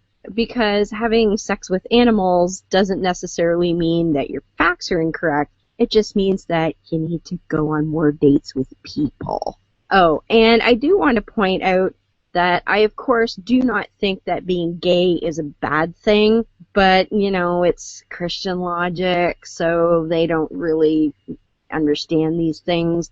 If they managed to do their homework, they would know that Dawkins is a well-known LGBT ally, so calling him gay probably doesn't even insult him. In fact, judging by the way they were laughing, I think we can be pretty confident in saying that he wasn't insulted in the least. Either way, nothing here that was said does anything to discredit the ideas. The biology is still sound, whether you think Dawkins likes to have sex with monkeys or not. It's irrelevant. So those using ad hominem are seeking to do two things. They're seeking to distract the target of their abuse from the argument, spending time defending their character, spending time refuting stupid things that are being said about them, and then maybe they'll lose traction in the actual debate going on or the discussion. And of course, as I said earlier, the second thing they're trying to do is make that person look bad. So hopefully anyone who's watching or listening to the discussion will just dismiss those comments out of hand and decide that that person doesn't know what they're talking about. Of course, if they did their homework or actually read something, they would know that those things don't even matter. A person can be a horrible person and still be right in a discussion or argument. It absolutely happens all the time. Even people that you don't like can be right. That's just the way it goes. So that's why using an ad hominem is just silly. It might feel good for a few seconds, but it's not going to get you any further in an argument. Thanks for listening, and that was this week's Illogical Fallacy for Dummies.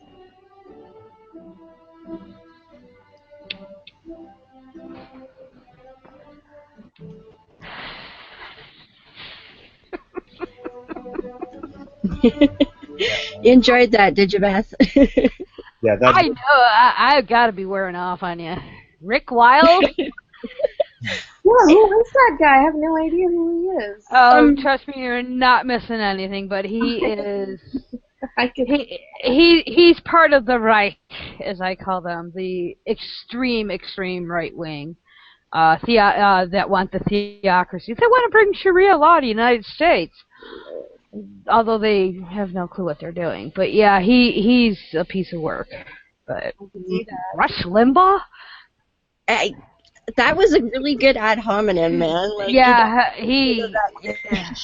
your argument is valid because you're a slut. How the hell does that work? But and the Justin Trudeau one, that was epic, of course, too. Yeah, I remember that. Not Dawkins' love letter, so. Oh yeah, no. That's great. I just find it comical that when people disagree, the first thing they think of is to call them gay. And I mean, I'm a lesbian. I mean, I have been my entire life. So it's annoying as hell, especially if you consider, you know, now we got some lawyer out in California that wants to execute all homosexuals, you know, shoot them in the head. Seems to be a daily occurrence lately, but it's just, and knowing that about Dawkins, that he is, you know, a friend of the LGBT community. When I first saw that clip when he put that out on YouTube, I just had to laugh, because it's like, you're calling, like you said in the piece stuff, you're calling somebody that supports gay, and he's probably like, yeah, well, whatever. Yeah. Well, it's like if somebody called me gay, I'd be like, oh, okay, cool. Do I get an extra seat at Pride now? Like, you know, I just, I don't understand these people. It's so funny, like how a lot of straight men don't like sluts. Like, why wouldn't you? I know. It's more sex for you. What's wrong with you? Exactly. Hello. When I was younger, when I was an adolescent, I always found it strange. I'm like, you know, that we start using words like slut and whore for women, it's going to discourage them from, you know, being promiscuous, and that's not something that helps me. Yeah. Yeah. Hello. Yeah. I mean, I don't know. It's that whole Madonna horror thing that they can't seem to get figured out. Ugh. That is. Lemo, but yes, the good old ad hominem. I've been called some really. Actually, when I first sort of started to be active online was actually back in like 2006, and podcasts didn't exist back then, but at least not very many of them. But I belonged to a Yahoo group that was run by a bunch of fundamental Christians, and it was an everything goes group, so we would insult the shit out of each other, but the Christians would come up with the nastiest things. And so what I started doing, because it was email and you had your signature line, so every insult that they gave me, I would add it to my signature line at the end. So then they were, I'd get like, ooh, I don't have that one in my collection, thanks, and I'd add it on and like, all right, and it took the wind right out of it, because, I thought it was great. Like, woohoo! I think that's the only thing. At one point, I was also like, when I was really, really going all out, like way back a couple of years ago, I was getting all of these insults, and I was like, yeah, I am a Hindu Zionist, lesbian, atheist, ex-Muslim, Pakistani. What are you gonna do about it? Western agent, a sellout to Uncle Tom. Oh my God! Like it's your Pakistani conspiracy theorists, they can come up with some pretty interesting it's not just them. I've been, and engaging theories. It's pretty fascinating. Yeah, like both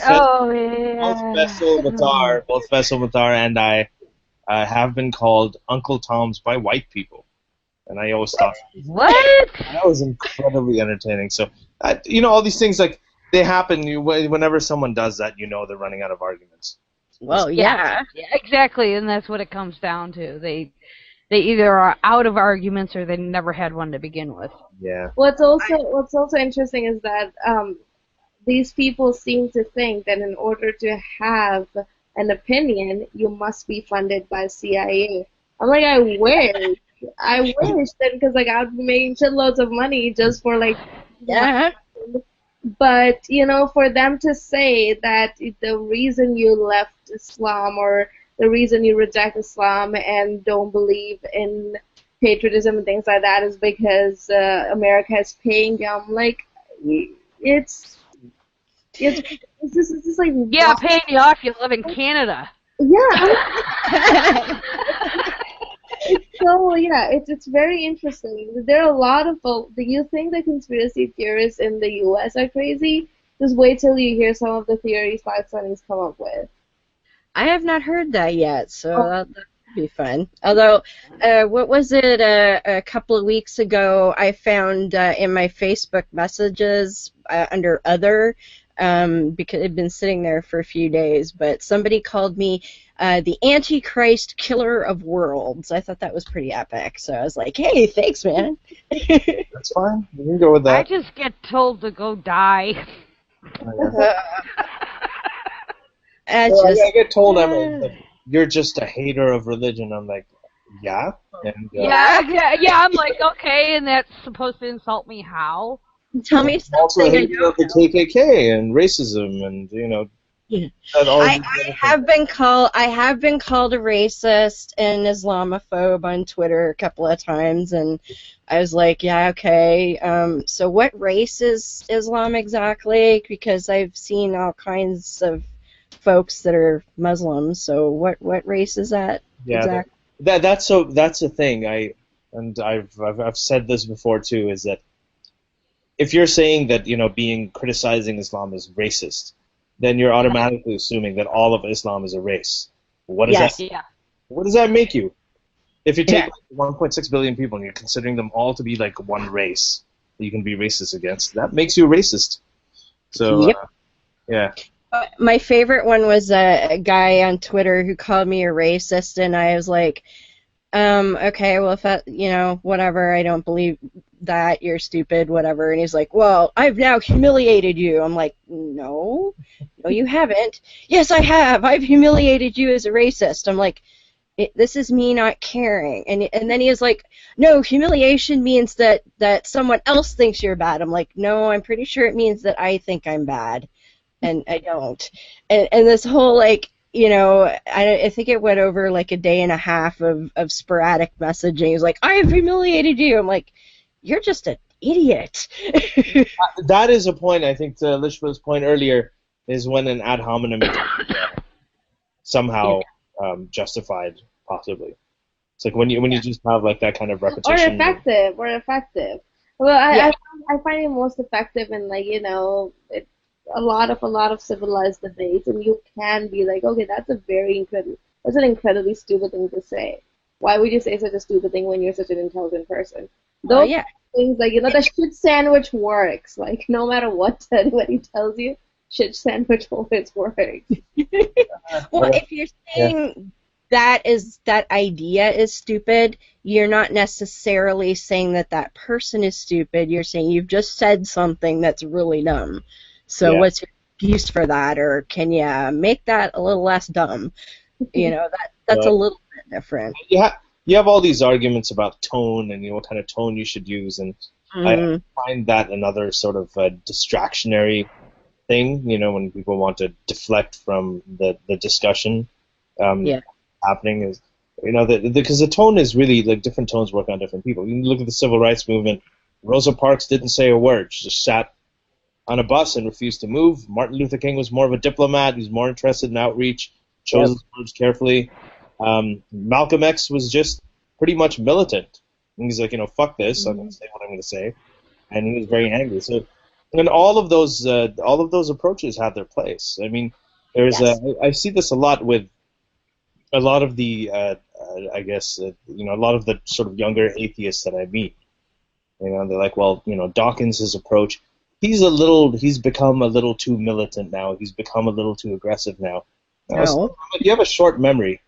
2002, when you guys didn't even have pubic hair, this guy did a TED Talk called "The Case for Militant Atheism," and his earlier books were just as, they were just as strident, if they call them strident, and just as harsh. And he's pretty much the same thing. And his approach worked on you way back when. Now you come over to the other side, and you're looking back and saying, exactly. It's so. Hindsight isn't always 20/20. It's just not. Absolutely, and that's the thing that gets me about Dawkins, and he has not changed. No, and I don't get where people are saying, "Oh, well, he's so mean now," and blah blah. No, he's the same as he. And I think he's very soft-spoken and very sensitive most of the time. Yeah, I think so too. I find it really, he gets accused of racism. Sam Harris gets accused of racism. All these people, but and I always find comical. I know. I mean, Sam Harris. They've been very good to me. I've had interactions with them. I've met both of them, and they've been very supportive of the ex-Muslim community, the majority of whom are not white people. And they really, they've brought a lot of attention to their voices.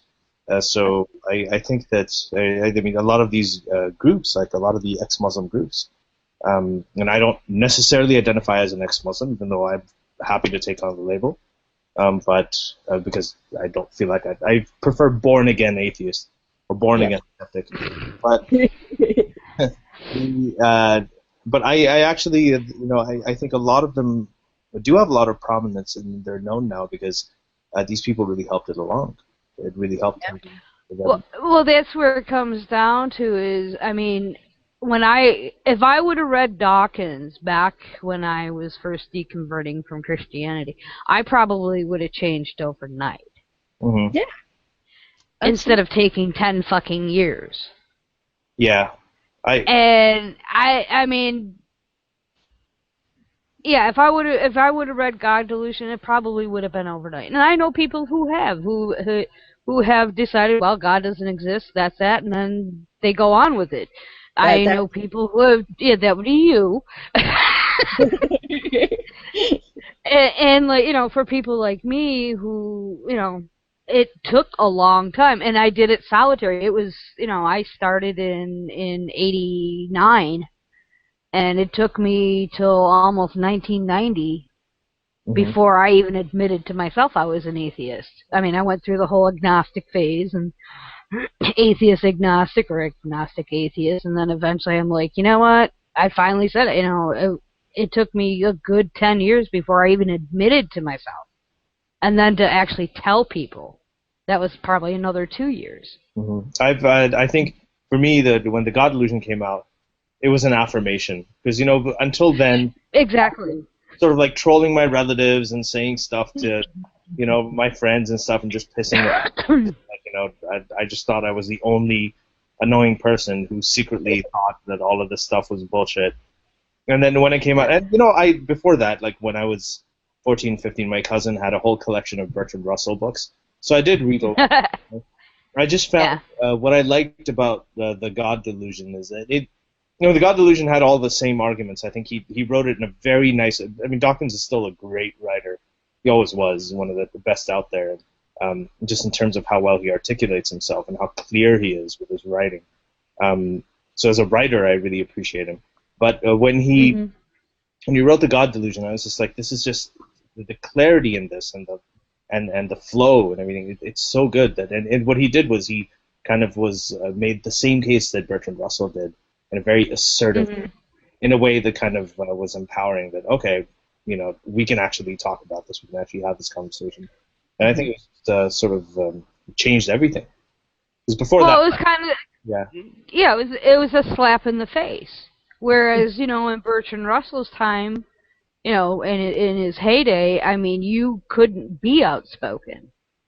Yeah. Whereas now, I think I don't know if tolerance is the right word, but now you can be. I mean, yeah, you're going to get some backlash. I mean, I'm still not. I mean, hell, I'm 50 years old. I'm not even out to my family. And at my mom's funeral just before Thanksgiving, I actually came out to one of my cousins. And that raised a few eyebrows. So it'll be interesting when I go home and see Dad this weekend, because I'm pretty sure they probably said something. But it never came up, and it was really none of their business. Yeah, that's... I mean... You know, my dad was on my other Facebook page and not thinking, because I have two different ones for safety issues, and I had put on there that I was an atheist, so I mean it's not like I was hiding it. Yeah. You know, it's the same thing with my sexuality. I've never hidden it. It's just never come up in conversation. Yeah. I figure once you hit 24, 25, if they haven't figured it out by then, if they haven't figured it out by the time I was 50, we got a problem. Yeah. Well, I mean, for me, like I said, it was a light bulb moment for me. I was like, poof, like, wow, God, the whole God thing is bullshit. All right, then, enough with the church shit. Right? And I mean, like, before that, I was like the rabid Christian telling my 8-year-old brother to repent or he was going to go to hell kind of thing. And it just kind of like poof. And I was like, because you guys probably get the sense of that too. It's like we're in a happy little bubble up here. No one really gives a shit, you know, if you're an atheist or not, for the most part. And I was happy little atheist, not doing anything about it or anything for 17 years before I ever even heard of Dawkins. I was like, there's a book, like, somebody's writing about how God isn't real. Damn, I need to find out about this guy. Like, hey. And it has nothing to do with it. And it stymies people that I've debated because they like to try, oh, you're one of those, you know, you follow Dawkins as your God or Harris as your God or whatever. And I'm like, actually, I'd never even heard of them until I'd been an atheist half my life. That's the thing. Same here. I think, you know, when it came out, what it did for me was more, it was an affirmation. I'm like, oh, so you can talk about it this way. Because, you know, the thing is, like, I always find I relate more to the anti-theist position. I think it is better to be in opposition to something. Like, now I give this example to Joe Rogan as well, is that, you know, with the feminist movement, they were opposed to patriarchy, they were opposed to gender inequality, and, you know, which all of us are now. And at that point, you know, they came up against a lot of opposition.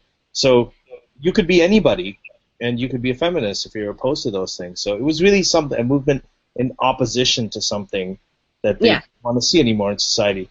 The moment it started becoming for something, like, you know, you're only a feminist if you're pro-choice, you're only a feminist if you're a liberal, then that's when the fragmentation starts. And I think it's like that with atheism too, is that Well, you were talking with Joe Rogan about the A plus thing too. Yeah, I actually that was like the worst thing I had. Like, it's horrible. I'm just like that. I think that was the point where I realized that if I want a community, I'm not going to have a community based on something that I don't believe in, right? Like, just like I don't believe in a God, so I don't think that that's an enough thing for me to have a group of people, like, for me to associate with everybody or anybody who says that I don't believe in a God. I'm like, that's not cool. Which is why, like, a lot of the times people are like, well, you're vocally time you still go to your previous sect's religious building, and you just do those things too. And I'm like, because they have never most of those people know that I'm an atheist. They've never kicked me out. They've never forced me to do anything that I didn't want to do. And I have a lot more in common with those people, especially when it comes to diversity. Like, if I go to any of the atheist meetups, they're not going to talk about the songs or the language or the literature that I grew up reading, apart from anything that was in English language. They're not going to have that kind of food that we used to have during our gatherings, or we did not need alcohol to dance and to be really, really happy and to go pretty nuts. It was just, sense of community, friends, and family, and that was enough. And we didn't need to be drunk out of our minds. So all of those things were there, and I miss those things. And if it's not, it's one of those things, one of the blessed things of being an atheist, that I can do whatever the hell I want, and I can go to any ceremony that I want, because you can't be an atheist if you're still going to go enjoy those cultural things. Well, hell yeah, I can still be an atheist, not believe in the bullshit, but still enjoy the free food. I can do that. And so, just to be clear, the A plus thing was the A plus thing was when they said that atheism comes with a social agenda, right? Something like that. Yes. Where you have to have certain attributes. Yeah, that's exactly what I was getting at. I think that when it starts standing for something, then you get fragmentation. Whereas if it just stands in opposition to bad or stupid ideas, if that's all it is, then I find a more comfortable position to be in, and I think it's more honest that way. Absolutely, because I'm getting an echo from you guys. Oh, that's okay. Yeah, here's how it does that sometimes. We almost made it a whole show. I know. Well, I think we're at the end of the time anyway. So why don't I give you guys an opportunity to tell me where everyone can find you, where they can learn more about what you guys are doing, because I know Ali's got the way, and Alishba's all stuff. So what do you guys do? I'm on Twitter. It's AliAmjadRizvi. That's Ali Amjad Rizvi. And I'm writing a book, which is called The Atheist Muslim. That's a working title. So there's a lot happening with that, and that's we're hoping to get it out in about a year. And it actually talks. It is a lot about what we were saying about the ideology and identity and the crossroads, and in between. So, that's basically me. I'm on Twitter. It's secularly yours. I have deactivated my blog for some reasons, but that's where people can reach me. You can also find me on Facebook, Alishba Zarmeen, and you can follow me. And if you do send me a friend request, please introduce yourself by sending me a message first, because it becomes very difficult for me to distinguish, to accept people. So that's the thing. But the best way to interact with me would be Twitter. If you don't know me, and you can just follow me on Facebook. I also blog on Faisal Mathar's Facebook blog, Global Secular Humanist Movement. So I also post over there. So if you just want to go over there and hit like, and then you'll get updates from. We're about 6 editors on the blog now, so you'll get this. Oh, and I also write for my HuffPost archive. I was gonna say. Cool.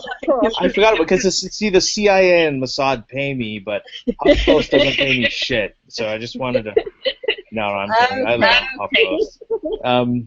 So yeah, and I also I've yeah, so the HuffPost archive. And he's got this band thing going on too, which I do. I have a band called Dead Shire. It's like dead as in DEAD, and Shire is SHYRE.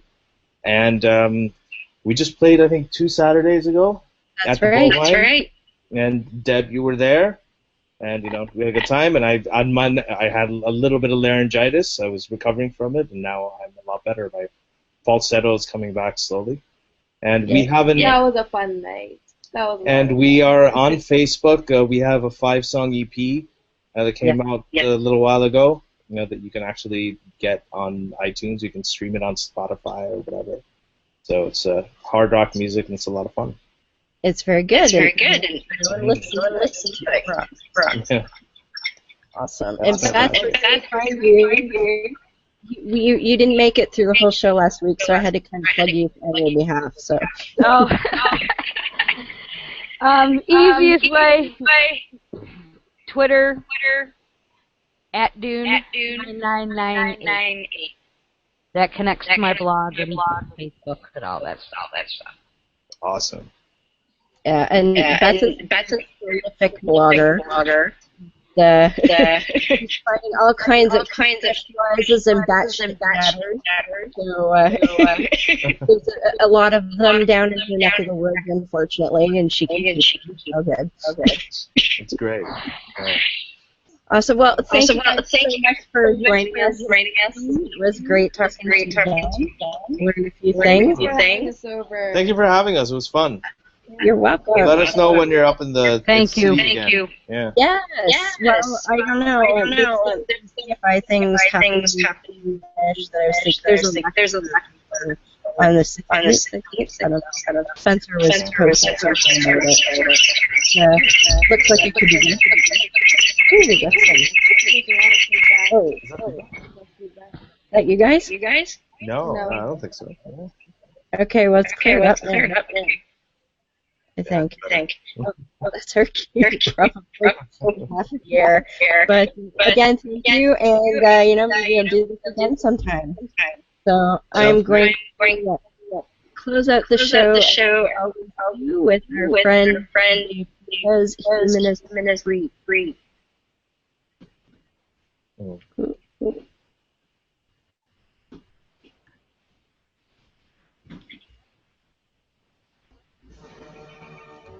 I know the truth of reason and rational thinking, and I will use them to my advantage.